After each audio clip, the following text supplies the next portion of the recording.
G'day guys, this is Jay here, back with a chat with Jay, all the way from Australia. Kangaroos, koalas, Steve Irwin impersonations.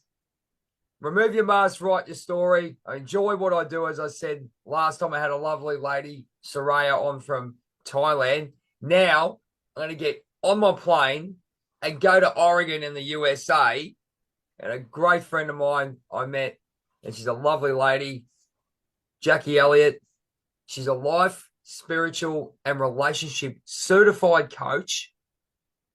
Done a lot of podcasts, wrote a book.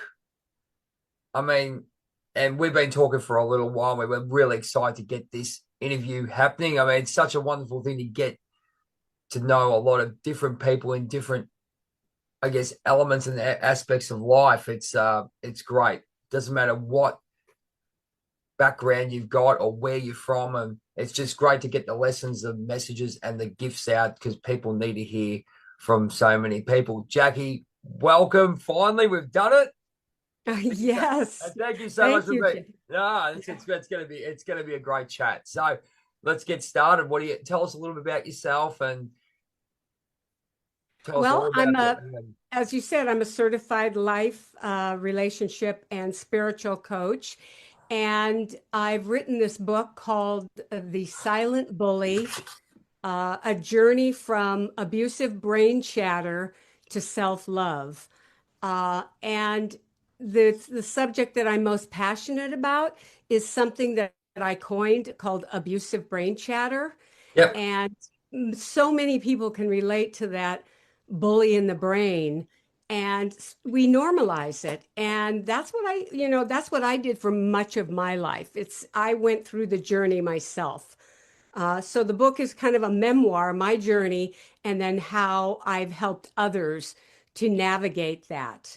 I'm at the point now when I hear people say negative things about themselves, my heart just hurts because I know how even just looking on the Zoom and saying, my God, I don't look good, or I should, whatever. It hurts us. It's like emotional abuse. And that's the difference between that's kind of the difference between my book and other books. And we're all saying the same thing. Here, let's be Hmm. real. We're all talking about self-love. Yep. And that's important. But the thing is, how do you get to self-love and what does self-love look like? And that's why I decided to use that harsh term, abusive brain chatter. I know people say, "Oh, I don't like when you say that." I said, "But it is. It's belittling, it's bullying, it's gaslighting. If you're an addict, it's isolating." And many people who are addicted, alcoholics and food addicts and gambling addicts, they have an extra strong silent bully. They have abusive brain chatter that's really strong because if they drink, if they use their substance to cope, then the bully gets even louder, right? Oh, you fell off the wagon, you're so stupid, you might as well drink some more. And there's this whole loop of negative self-talk. Uh, It's okay. I'm blown away already because I know I used to do a lot of it. And look, I'm going to be honest with you. Sometimes you fall into a trap of going back into it, and I think the with Journey of a Whitefeather, it's very interesting that you um with when you talk about all these negative self talk and negativity in your life. Once with the Journey of a Whitefeather, when I did have my spiritual breakdown or spiritual awakening, however you want to put it, you sort of come to be aware of all this. And I think the greatest thing you've given now is awareness, but also a speciality of, okay, you can make people have to accept that they do it. And I think that people either go one way or the other. They either go, oh, I shouldn't be saying that, or they do say it without any awareness. And I think what you're bringing today is being aware of it. Don't be ashamed of it, but be aware that that is hurting you, and I think that's where I'm at the time. And it's lovely to talk. I mean, as I said, divine timing on this, man. It's great, eh?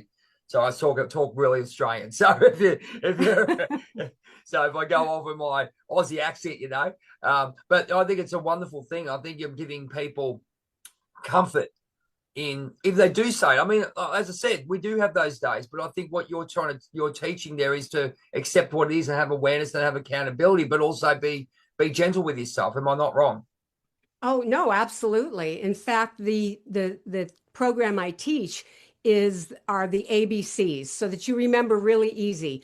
Awareness, which is what you said, aware that you're talking to yourself this way, and really be aware of what emotional abuse looks like. What is emotional Or abuse? what is it? You tell me. What's emotional abuse? And I want to know also, and also the people who are watching want to know. Emotional abuse usually comes from someone else, but you can do it to yourself. But we want to know. I guess what I do is, and Greg Riley and Michael McNair, my coaches, they say to go back and find out where it started. What's your philosophy on this? Well, I talk about the aware, believe, and challenge, and the challenge part, which is the C, you go back and you challenge it and you figure out where it came from. Right. But the first step is, like you said, be aware, and you know that saying self-defeating things is belittling. I was married for a while to an emotional abuser, and what I learned is that I took my emotional abuser with me when I left the marriage. So I could point at him all I wanted, but the things that I were saying and that I was saying in my head that kept me in that marriage were abusive. You're never going to be able to find anybody else. You deserve this. You're not pretty enough. You're not smart enough. You're not good enough. And those are the not good enoughs are the things that really hurt. They hurt our soul. And so the second part that you talked about, the spiritual, and I'm glad you brought that up because this is a spiritual book. It's not a religious book. And I honor and respect everybody's path to that inner voice. And that can be Buddhist, Jewish, Catholic, whatever it is. Yep. But what I say to people is you have to be able to find your way to that voice and in order to change the chatter. For example, I couldn't change my own chatter. By the time it got so bad, I was 42 years old and I was in the bed eating compulsively, watching TV, saying horrible things to myself. And there was nothing in me that I could draw upon to change that chatter. So the second important step is to find something to believe in, find a higher voice. And Mm. I offer suggestions in the book. Meditation is really great, but finding that spirit, because I believe if you're in a religion or whatever is your belief, if you found a spirit that says mean things to you or that is a punishing God or that you haven't found your higher power, your higher self, because within you lives this beautiful soul, and that's what we need to tap into. What about this? So how about this one? It was well, I had a bit of an epiphany. I talked about it on a chat with Jay and the Robin Hood effect the other day, and I just go back to having fun. Now, I think that I what I say to people is it's good to trigger a good trigger and a very good trigger in this way, instead of all these trigger this, trigger that, everyone gets triggered by bad stuff and heightened and all this kind of garbage, which is fine. But we focus on it and it annoys me. Why don't we get something that made us happy? Like I've got a lot of stuff from childhood that I'm still a collector of He-Man toys and collectibles and professional wrestling. Makes me happy.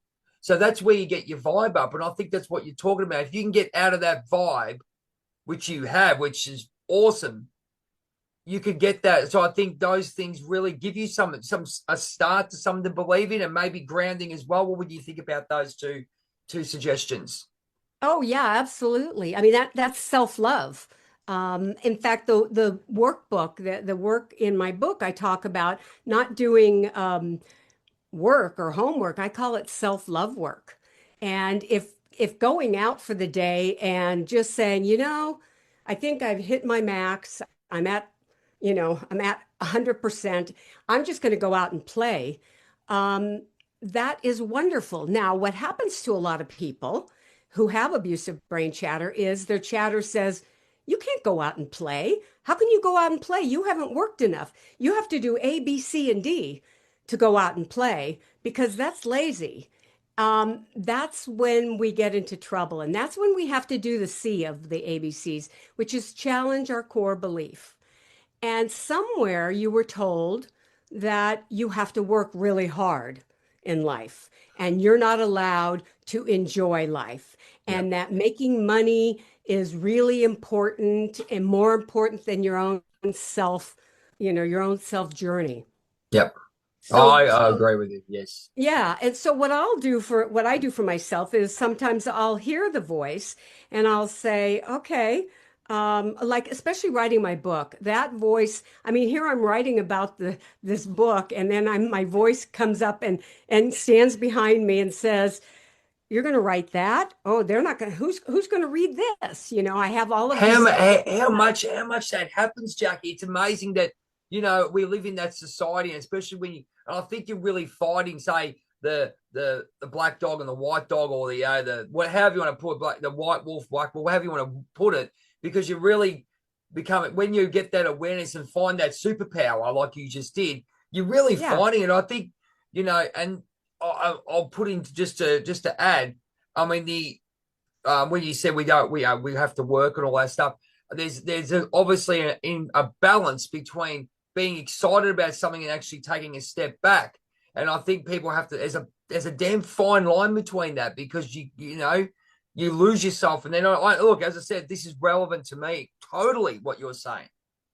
right. And so it is, because that is the most important thing, is staying on top of it. And what I say is it's like a abusive brain chatter and fear, it comes from a lot of places. And here's a funny thing, Jay. It comes from a place of wanting to help you.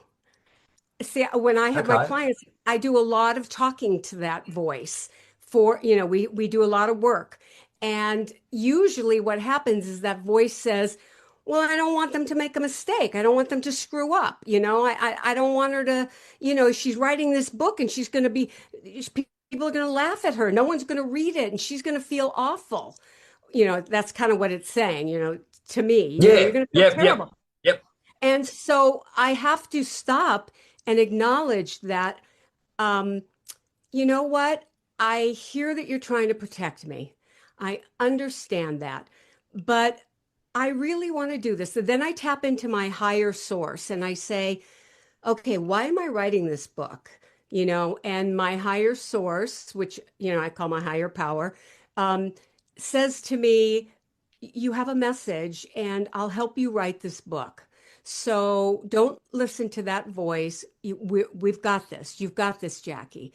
And then the third part is the core belief. I have to say, challenge that core. Why can't I write a book like this? My core belief is that I'm not good enough to write a book like this, and that I'm an imposter, right? That's what keeps coming up. Oh, you're an imposter. And then I have to say to myself, wait a minute. I am a life coach. I've trained a lot of people on this method. I've used this method. I've made a complete transformation from who I was, before my 40s to who I am today. And I've gotten validation about that. So I have something to say, and so does my higher power. So thank you, but I don't need to listen to you today. So go away. And I'm very gentle. I Oh, literally say, I'm very gentle. Thank you, though. Thank you for coming. I'm very grateful. gentle. Yep. Yep. And I just, and then I continue. But it takes work. I have to do the work to listen, tap in, breathe if I need to, challenge it, and then send it away. And Having then the bring in my love.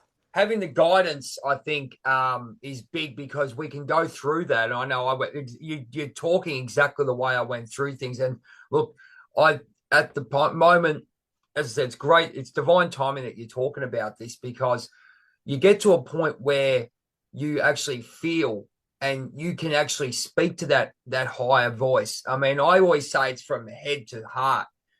All right, because you're always living in your head, which is your old self, and then you're going and you're actually opening those forbidden doors to get to your heart.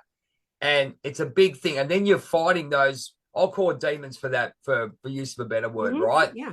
And then that really opens up another can of worms.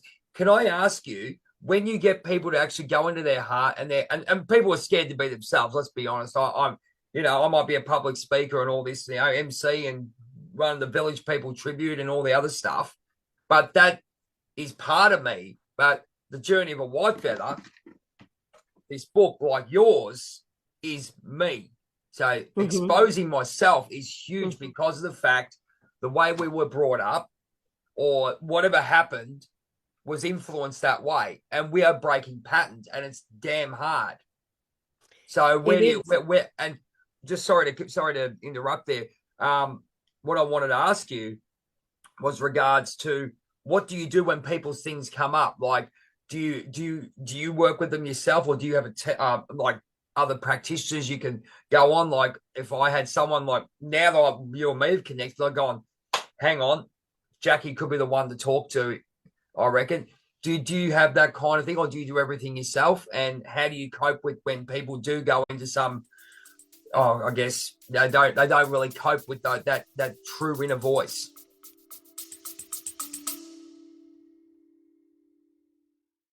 I'd like to take this time to shout out our supporters at Liberty Bullion, the best gold, silver, and platinum traders in Melbourne, even Australia. If you want to give them a call, their knowledge, their customer service is second to none. Back to the show. Well, that's why I became a spiritual coach. I was first a life coach and a relationship coach. And then I decided, as I was seeing clients, what was happening is I wasn't able to get them from here into here. And this is where the change happens. If you understand that your change, the best mind can't outthink the worst mind, Yeah, So that's right. Yeah. you have to come in here. And this is where the change happens. And I have a lot of clients who've, been to therapy and not that I'm dissing therapy at all. There is definitely a place for therapy.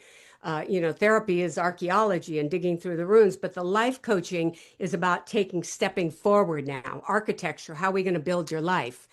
And so what was happening is I would see these clients and they weren't making a lot of progress. And I felt that what was missing was I just wasn't able to help them quiet their mind and then find that inner voice. So I learned the tools to do spiritual coaching. And it's not, woo woo, spiritual coaching, I got it. Yep, you, absolutely. I agree with you here. Yep. it's Absolutely. I adapt it to whatever your needs are, and if you need sage burned, and if you need lavender, then we use that. But Absolutely. the idea is I take people, we talk about what their background is in religion. Were they a lot of people, when I mention the word spirituality, or we need to, they go, oh, no, I went to church and no, I don't, I don't believe in God and I don't want to believe in God. See, this is very interesting. Sorry to interrupt. It's a Yeah. great conversation, because I think that the spirituality word, the woo word, which is your 100. I sat there going, I say that all the time. I think spirit is within you, and I think it's been very. I won't use the word I usually use in Australia, but we say it's been played with a little bit, and I think that they push a narrative of spiritualities like witchcraft or all that kind of stuff, where it's actually spirit within yourself. And that's exactly what you're trying to bring out in. And that's exactly what I try to do with my motivation and hype and being a hype man. I'm going to be your number one supporter. I'm going to be in the front row when you're playing guitar and go, yes, you did really well. This is what we're going to do to get you better, but keep that hype up, which is exactly what you're doing. Want to do a big shout out to our friends and supporters at Liberty Bullion. Sammy and the team are the best gold, silver, and platinum traders in Australia. Make good choices. Give them a call. Back to the show. Yeah, well, it would be exactly. And so some of the work I would do is I would say to you, say for instance, you're my client, I would say to you, okay, so let's just take a moment to drop in. You say to me, I have this resentment.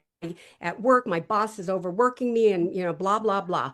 And, we could talk about it all we want. But, until we really drop in. I'd say, okay, let's drop in. And we take a few moments to do some breathing exercises. And then I might say to you, so where in your body are you feeling that resentment? And you might say, I'm feeling it in my chest, it's just here. And I would say, okay, what color? What color is it?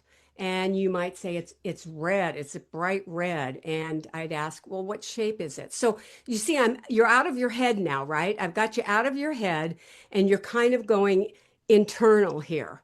And you're soothing yourself, with your breathing and you're tapping in. And then we might look for another image or another color that can help you. And we might even talk to that part.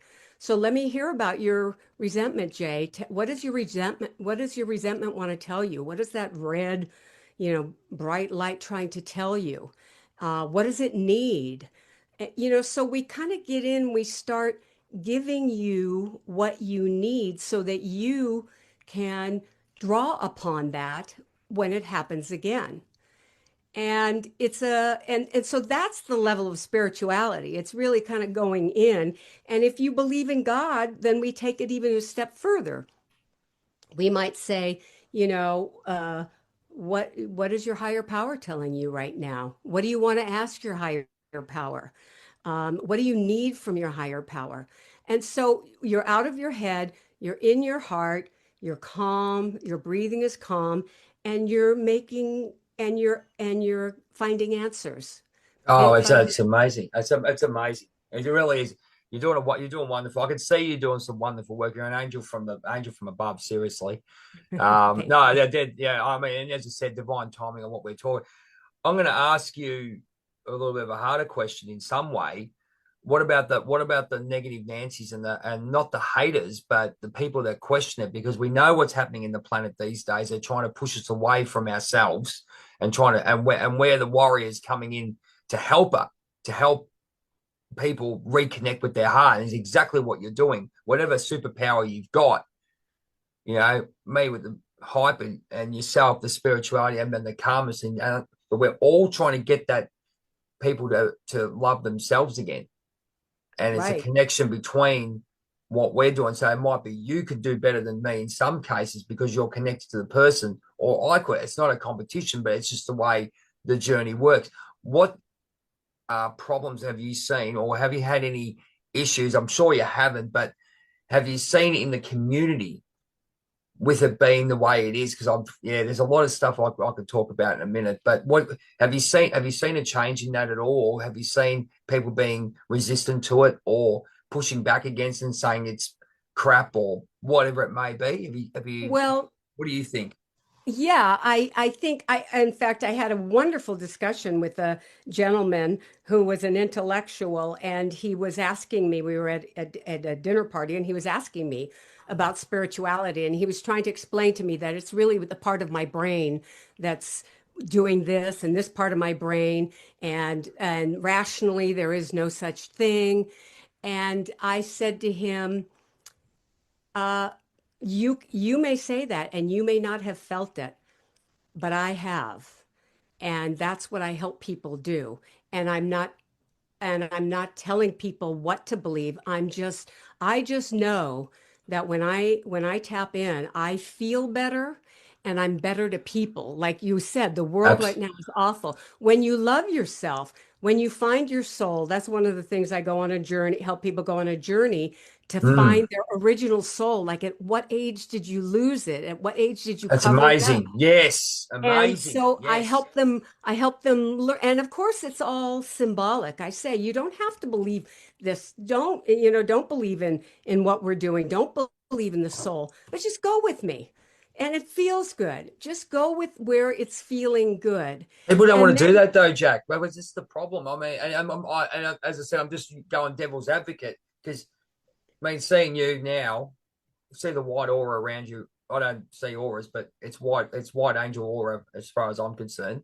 I can already see it. You're an angel from above to help people on that journey, give them the wings to find themselves. I think the big thing I want to ask you, and sorry to butt you. This is an amazing conversation. It really is. You're an amazing lady.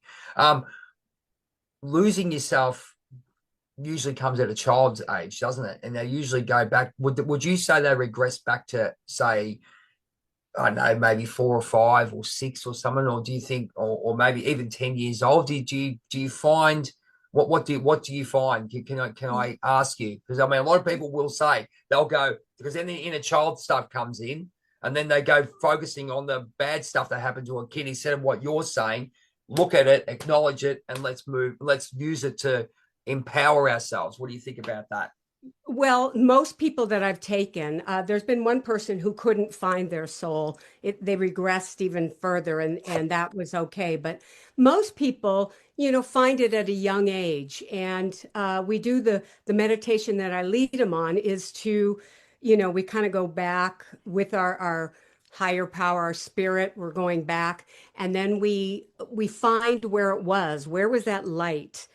And, for me, I found it sitting in a closet when I was 3 years old. Oh That's where wow. my light, that's where my lights kind of was the strongest. And then after that, I felt it dimming. So, for example, what we would do is just go back there and then um, through this process, we would bring it back to who we are now. And I believe, to where you are now. And so now it's yours. So now you don't have anyone to blame. Jay, you were talking about all those bad experiences, and Yep. I had very traumatic experiences with Yep. my mother's attempting suicide and sexual abuse and all Yep. kinds of things. But but now when I bring that little Jackie back, that little soul, it's mine now, and it's mine to nourish and to take care of, which means that I don't, if I hold resentments and I hate people and I do bad things, I'm hurting my soul. And Yeah, so 100%. 100%. everything I do now is about what is going to hurt my soul and what is going to support my soul. So a lot of people ask me, resentments like, how do you forgive people? I mean, if people have harmed, people love to hang on to resentments and not Mm. forgive. And I say that when I think of a resentment and I visualize my little soul gets dark. But when I think about forgiveness and letting go, it gets white and bright again. And so that's my job now. My job is to do that. My job is to challenge those old beliefs that told my soul that I was not good enough or that I wasn't pretty enough. My job is to tell that soul now, you're beautiful. You're a beautiful soul. What you look like on the outside no longer matters. What you project is what matters now. I mean, I'm 73 years old and I feel that I don't have much more time left, that I want all of my time to be about giving, about nourishing this beautiful soul. And and that's what I do. I don't, I don't focus on negative things. It's very hard with the political climate right now, that's happening in America. And that is probably my greatest challenge. But if I come from a place of love in my soul, it always just like, right. Anyway, I tell you the other thing was what I that yeah, I know, yeah, we're shocking down here too. The political stuff's ridiculous, and but the thing is that really heightened me in a way where that's where the Robin Hood effect came for me. And I'm not trying to save everyone like Robin Hood, but it's having an awareness. If I can give the gift of awareness to people, it's not a case of, and as you said, we're totally different, but we're doing the same thing. And it's basically waking people up. If I can say to people and they can trust my authenticity and trusted space, which you've got, which both of us have got, and Yes. I go, look, this is what's happening in the world. Have awareness. This is Jay from the Robin Hood effect. They go, Robin Hood, what did he stand for? Taking the rich, give to the poor. But if you look at it deeper, it's about getting back his spirit. And that's what Robin Hood was. That's for me, that's how Robin Hood stood for. He stood up for the little people because we know what's going on. We're not trying to fight them. We're trying to give power, bring the power, as you said, back to here. And that's what I'm trying to do. And by awareness, I mean, there's going to be stuff that people don't like, but if that wakes them up and go, hang on a minute, what the hell am I doing? And then wakes up and then go, Oh, Jay's great. Oh, he's got all these great people. Oh, Jacquie in America. Oh, from Orioles. Well, I'd love to see her. So that wakes people up. If that's our job to be leaders in there, I think we're going to go all right. Yeah. Oh, I love that Robin Hood metaphor. I do. I do, and I love your scarf and that whole look. It's a, Thank it's you. a, Thank you. it's a great metaphor. What is my Robin Hood? What is my Robin Hood moment? What is my belief? I mean, I call it random acts of kindness. Yeah, Where absolutely. that's Yes. one of the assignments that I give people when they start feeling like a victim or something. I say, okay, this week I'd like you to go out and do 5 random acts of kindness, and you get a bonus point if you don't get caught doing it. And Great. trust me, that is really, really hard. Going and weeding the neighbor's lawn or I moving agree. out I their, agree with you. It's you like, know, I agree with you. It's like, look, I think the younger generation they have to be bribed or have to think about being kind or being a good person. I think that good people also, it's been generated over the last, say, 15 years that we have really struggled because of social media and, ego and all, and the masculine energy overall. Get it right. It's overall not we've always got masculine and feminine energy that is pushed upon us, and we're fighting that to come back. And I think that we've lost true gratitude and true kindness is just going, "G'day, mate, how you going?" You go and say good morning to someone, they'll look at you and go, right. you've done it. I'm sure you've done it. Yeah, yeah. Well, I live in Mexico half the year. And the beautiful thing about the Mexican culture is that they are so friendly. Buenos dias, buenos tardes, buenas noches, that they are and I love that connection. It feeds my soul. Again, like you said, even about the play, whatever feeds your soul is what is important to do because that gives back.